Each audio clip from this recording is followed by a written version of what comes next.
പിതാവിന്റെയും പുത്രന്റെയും പരിശുദ്ധാത്മാവിന്റെയും നാമത്തിൽ ആമേൻ. എന്റെ പ്രിയപ്പെട്ടവരെ, ഇത് ജൂലൈ 18 വെള്ളിയാഴ്ച. നമുക്ക് അമ്മയോട് ചേർന്ന് പ്രാർത്ഥിക്കാം. അമ്മേ പരിശുദ്ധമ്മേ, അമ്മേ പരിശുദ്ധമ്മേ, ദേവമാതാവേ, ദൈവമാതാവേ, കൃപാസനത്തിലൂടെ ഞങ്ങൾക്കും ഞങ്ങളുടെ ദേശത്തിനും അമ്മ മാധ്യസ്ഥം തേടി തന്ന എല്ലാ അനുഗ്രഹങ്ങൾക്കും കൃപകൾക്കും ഞങ്ങളിപ്പോൾ ഹൃദയം നിറഞ്ഞ നന്ദി പറയുന്നു. അമ്മേ പരിശുദ്ധമ്മേ, ദൈവമാതാവേ, 2004 ഡിസംബർ 7 തീയതി ഉച്ചകഴിഞ്ഞ് 2:30 കൃപാസനത്തിൽ സംഭവിച്ച അമ്മയുടെ പ്രത്യക്ഷപ്പെടലിനെ കുറിച്ച് തിരുസഭയ്ക്ക് സമർപ്പിച്ചിരിക്കുന്ന പഠനരേഖകളുടെ മേൽ സഭാത്മകമായ പഠനം ആരംഭിക്കുവാൻ ഞങ്ങൾ പ്രാർത്ഥിക്കുന്നു. അമ്മേ പരിശുദ്ധമ്മേ, ഭൂസ്വർലോകങ്ങളുടെ രാജ്ഞിയായ അങ്ങേയ്ക്ക് ഭൗമ സംരക്ഷണത്തിനായി പ്രപഞ്ച പ്രകൃതിയെ തന്നെ തിരുസഭ പ്രതിഷ്ഠിക്കുവാൻ ഈ പ്രത്യക്ഷീകരണം വഴി ഇടയാക്കണമേ. പരിശുദ്ധമ്മേ, ജപമാല മാതാവേ, സകല കൃപാസനം പ്രാർത്ഥനകളോടും ചേർത്ത് ഞങ്ങളിപ്പോൾ പ്രാർത്ഥിക്കുന്ന ഈ കുടുംബത്തിന്റെ പ്രത്യേക നിയോഗം. മക്കളെ,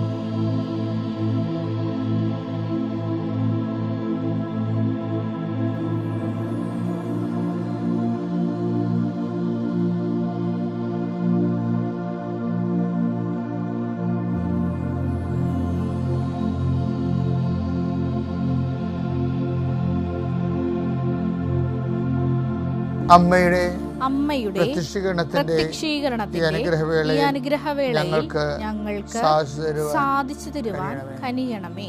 വിശ്വാസ പ്രമാണം. സർവശക്തനായ പിതാവും ആകാശത്തിന്റെയും ഭൂമിയുടെയും സൃഷ്ടാവുമായ ദൈവത്തിൽ ഞാൻ വിശ്വസിക്കുന്നു. അവിടുത്തെ ഏകപുത്രനും ഞങ്ങളുടെ കർത്താവുമായ ഈശോമിശിഹായിലും ഞാൻ വിശ്വസിക്കുന്നു. ഈ പുത്രൻ പരിശുദ്ധാത്മാവിനാൽ ഗർഭസ്ഥനായി കന്യകാമറിയത്തിൽ നിന്ന് പിറന്ന് പൊന്തിയോസ് പീലാത്തോസിന്റെ കാലത്ത് പീഡകൾ സഹിച്ച് കുരിശിൽ തറയ്ക്കപ്പെട്ട് മരിച്ച് അടക്കപ്പെട്ട് പാതാളങ്ങളിൽ ഇറങ്ങി മരിച്ചവരുടെ ഇടയിൽ നിന്ന് 3-ാം നാൾ ഉയർത്ത് സ്വർഗത്തിലേക്ക് എഴുന്നള്ളി സർവശക്തിയുള്ള പിതാവായ ദൈവത്തിന്റെ വലതുഭാഗത്തിരിക്കുന്നു. അവിടെ നിന്ന് ജീവിക്കുന്നവരെയും മരിച്ചവരെയും വിധിക്കുവാൻ വരുമെന്നും ഞാൻ വിശ്വസിക്കുന്നു. പരിശുദ്ധാത്മാവിലും ഞാൻ വിശ്വസിക്കുന്നു. വിശുദ്ധ കത്തോലിക്കാ സഭയിലും പുണ്യവാന്മാരുടെ ഐക്യത്തിലും പാപങ്ങളുടെ മോചനത്തിലും ശരീരത്തിന്റെ ഉയർപ്പിലും നിത്യമായ ജീവിതത്തിലും ഞാൻ വിശ്വസിക്കുന്നു. ആമേൻ. സ്വർഗ്ഗസ്ഥനായ ഞങ്ങളുടെ പിതാവേ, അങ്ങയുടെ നാമം പൂജിതമാകണമേ. അങ്ങയുടെ രാജ്യം വരണമേ. അങ്ങയുടെ തിരുമനസ് സ്വർഗത്തിലെ പോലെ ഭൂമിയിലും ആകണമേ. അന്നു വേണ്ടുന്ന ആഹാരം ഇന്ന് ഞങ്ങൾക്ക് തരണമേ.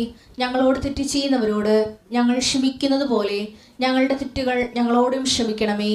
ഞങ്ങളെ പ്രലോഭനത്തിൽ ഉൾപ്പെടുത്തരുതേ, തിന്മയിൽ ഞങ്ങൾ രക്ഷിക്കണമേ. ആമേൻ. നന്മ നിറഞ്ഞ മറിയമേ, സ്വസ്തി. കർത്താവ് അങ്ങയുടെ കൂടെ സ്ത്രീകളിൽ അങ്ങ് അനുഗ്രഹിക്കപ്പെട്ടവളാകുന്നു.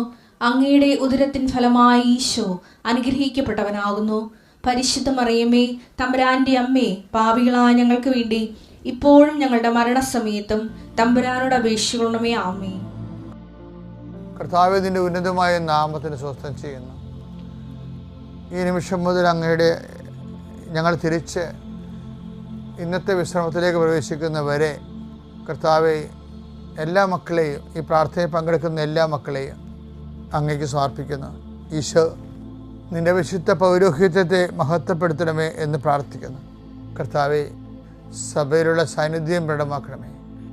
അമ്മയെ പരിശുദ്ധമ്മ ദേവമാതാവേ, അമ്മയുടെ മാധ്യസ്ഥ യാചിക്കുന്ന എല്ലാ മക്കൾക്കും, ഉടമ്പടി എടുത്ത് ഉടമ്പടി ജീവിക്കുന്നവർക്ക് എല്ലാവർക്കും, ഈ പ്രാർത്ഥന ആദ്യമായിട്ട് പങ്കെടുക്കുന്ന എല്ലാവർക്കും പരിശുദ്ധ ദേവമാതാവിനെ പ്രത്യേകം മാധ്യസ്ഥ ലഭിക്കട്ടെ. എൻ്റെ കർത്താവിൻ്റെ ഉന്നതമായ നാമത്തിൽ സഭയുടെ അധികാരത്തിൽ കുരിശിൻ്റെ അടയാളത്തിൽ ദൈവശക്തിയാൽ എൻ്റെ ഇന്നത്തെ മുഴുവൻ ഉദ്യമങ്ങളെ കർത്താവ് ആശീർവദിക്കട്ടെ. നിൻ്റെ സംസാരങ്ങളെയും സംഭാഷണങ്ങളെയും ചെയ്തികളെയും നിൻ്റെ ഒപ്പിനെയും നിൻ്റെ എഴുത്തിനെയും കർത്താവ് ആശീർവദിക്കട്ടെ. നിൻ്റെ യാത്ര, നിൻ്റെ ജോലി, നിൻ്റെ താമസം, നിൻ്റെ മറ്റുള്ളവരുമായിട്ടുള്ള ഇടപെടലുകൾ കർത്താവ് ഏറ്റെടുക്കുകയും നിനക്കത് അനുകൂലമായി മാറ്റുകയും ചെയ്യട്ടെ.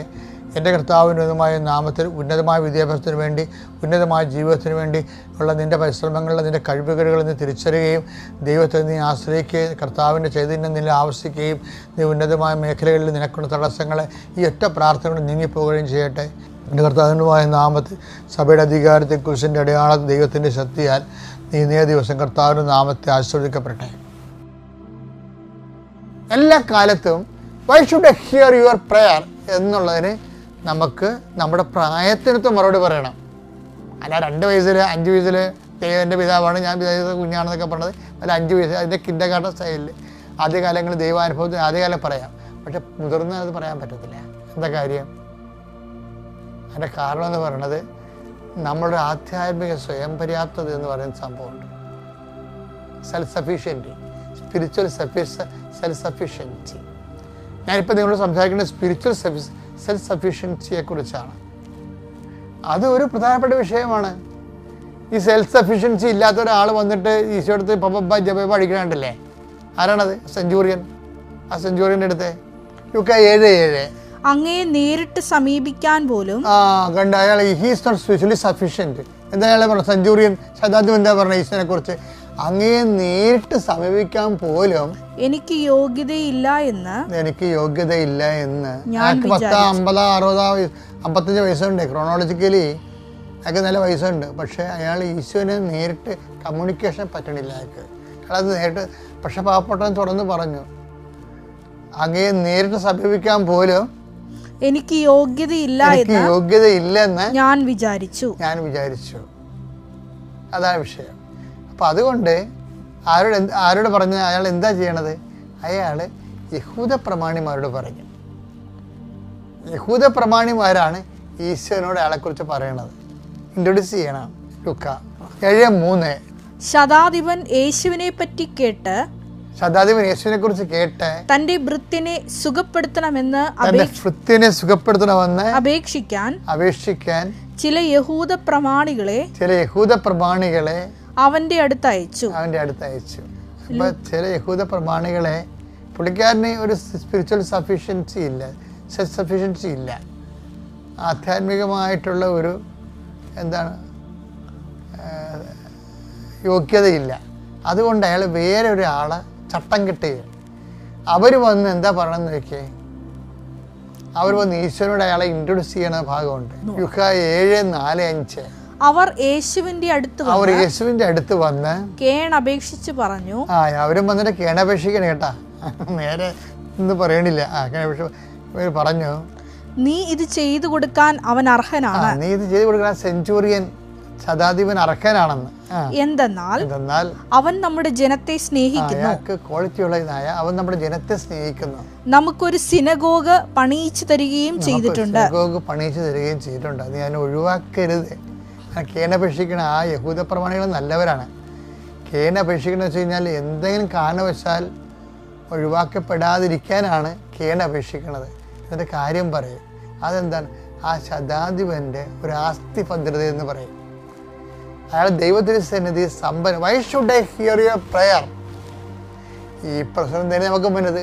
Y should I hear the prayer of the centurion? എന്താണ്? 2 കാര്യങ്ങളാണ്. ഒന്ന്, അവൻ നമ്മുടെ ജനത്തെ സ്നേഹിക്കുന്നു. രണ്ടാമത്തെ എന്താണ്? അവൻ സിനഗോഗ് പ്രാർത്ഥനാലയം പണിത് തന്നിട്ടുണ്ട്. എൻ്റെ ദൈവവേദന ഇതുപോലെ നിൻ്റെ ഈ വയസ്സില്ലേ, ഭൗമികമായ വയസ്സില്ലേ, 20 ആകാം, 25 ആകാം, ചില 40 ആകാം, 45 ആകാം, 55 ആകാം. ഈ വയസ്സിൻ്റെ ലെവലനുസരിച്ച് നിനക്ക് ദൈവത്തിരുസന്നിധിയിൽ ആസ്തി ഭദ്രത വേണം. നമ്മളെ എപ്പോഴും വില്ലനാക്കുന്നത് വയസ്സാണ്. തമാശ പറയല്ല. ഇപ്പം നിനക്ക് ഭക്തി ഉണ്ട്, വിശ്വാസമുണ്ട്, ദൈവത്തിരുസന്നിധി സുഹൃതങ്ങളുണ്ട്, ആസ്തി ഭദ്രത ഉണ്ട് എന്ന് ചോദിച്ചാൽ കർത്താവ് എന്താ തിരിച്ചു ചോദിക്കണത്? നിൻ്റെ വയസ്സ് ചോദിക്കും കർത്താവ്. നമ്മൾ ആരെങ്കിലും ആണെന്ന് പറഞ്ഞാൽ നമ്മളുടനെ കർത്താവ് നമ്മുടെ ചോദിക്കും, നിൻ്റെ വയസ്സത്തെ നിനക്ക് അറിയാമോ എന്ന് ചോദിക്കും. അപ്പം നിങ്ങളൊക്കെ ഇത് അന്നേ ചോദിച്ച കർത്താവ്, അതെവിടെ ചോദിച്ചു? നിക്കോദേമോസിനോട് ചോദിക്കണില്ല. അതാണ് സംഭവം. അയാൾ പറയാൻ പ്രായമായി എനിക്ക് വീണ്ടും അമ്മയുടെ ഉദരത്തിലേക്ക് പ്രവേശിക്കാൻ പറ്റുമോ എന്ന് ചോദിക്കുമ്പോൾ കർത്താവ് എന്താ ചോദിക്കണത്? നീ ഇസ്രയേലിലെ റബിയല്ലേ? അതാണ് നിൻ്റെ സ്റ്റാറ്റസ്. അതാണ് ഇസ്രയേലിലെ റബി എന്ന് പറയുമ്പോൾ ചിലപ്പോൾ തന്നെ റബിയാകത്തില്ല. അതിന് നല്ല പ്രായവും പക്വതയും ഇരുത്തവും വന്നിരിക്കണം. റബി അയാളുടെ ക്രൊണോളജി ക്ലിയർ, അയാളുടെ ഇമോഷൻ മച്യൂരിറ്റി, അയാളുടെ സ്റ്റാറ്റസ്, അയാളുടെ സ്റ്റാറ്റസിന് പറ്റുന്ന രീതിയിൽ അയാൾക്ക് ദൈവത്തോടുള്ള റിലേഷൻസ് ഉണ്ടാകണം. യോഹന്നാൻ 3:10. യേശു പറഞ്ഞു, നീ ഇസ്രായേലിലെ ഗുരുവല്ലേ? അതിൻ്റെ നിക്കോദേമോസിനോട് പറഞ്ഞാണ്, നീ ഇസ്രായേലിലെ ഗുരുവല്ലേ? എന്നിട്ടും ഇക്കാര്യമൊന്നും മനസ്സിലാകുന്നില്ലേ? അവൻ്റെ സ്റ്റാറ്റസിൽ ഇതൊക്കെ മനസ്സിലാക്കേണ്ടതാണ്. അപ്പം അവൻ എന്താണ് വീണ്ടും ജനിക്കുന്ന കാര്യങ്ങളാണ് പറയണത്. അയാൾ ചോദിക്കണത് വീണ്ടും എങ്ങനെ ജനിക്കും, ഞാൻ പ്രായമായില്ല എന്ന് ചോദിക്കണത്. അപ്പം പ്രായമായിട്ട് കാര്യമില്ല, പ്രായത്തിനൊപ്പം അറിവുണ്ടാകണമെന്നാണ് പറയണത്. മനസ്സിലായില്ലേ? അത് ഭയങ്കര നിസ്സാരമല്ല, അത് ഭയങ്കര വെല്ലുവിളിയാണത്. അപ്പോൾ നമ്മളുടെ പ്രായത്തിനൊപ്പം ദൈവാനുഭവം നമുക്കുണ്ടാകണം. പ്രായത്തിനൊപ്പം നമുക്ക് ദൈവത്തിനെക്കുറിച്ച് അറിവും അനുഭവവും ഉണ്ടാകണം. അതുകൊണ്ട് അങ്ങനെ ഒരു അപ്ഡേഷൻസ് വന്നാലാണ് നമുക്ക് അതിജീവിക്കാൻ പറ്റത്തുള്ളൂ എല്ലാ വിഷയങ്ങളെയും. അത്യപൂർവ ദൈവാനുഭവങ്ങൾ ഇനി നിങ്ങൾക്കും സ്വന്തം. ഈ യൂട്യൂബ് ചാനൽ ഇതുവരെ സബ്സ്ക്രൈബ് ചെയ്തിട്ടില്ലെങ്കിൽ ഇപ്പോൾ തന്നെ സബ്സ്ക്രൈബ് ചെയ്യുക. ഈ വീഡിയോ ഇപ്പോൾ തന്നെ നിങ്ങളുടെ സുഹൃത്തുക്കൾക്ക് ഷെയർ ചെയ്തുകൊണ്ട് കർത്താവിൻ്റെ പ്രേക്ഷിതരാകുക.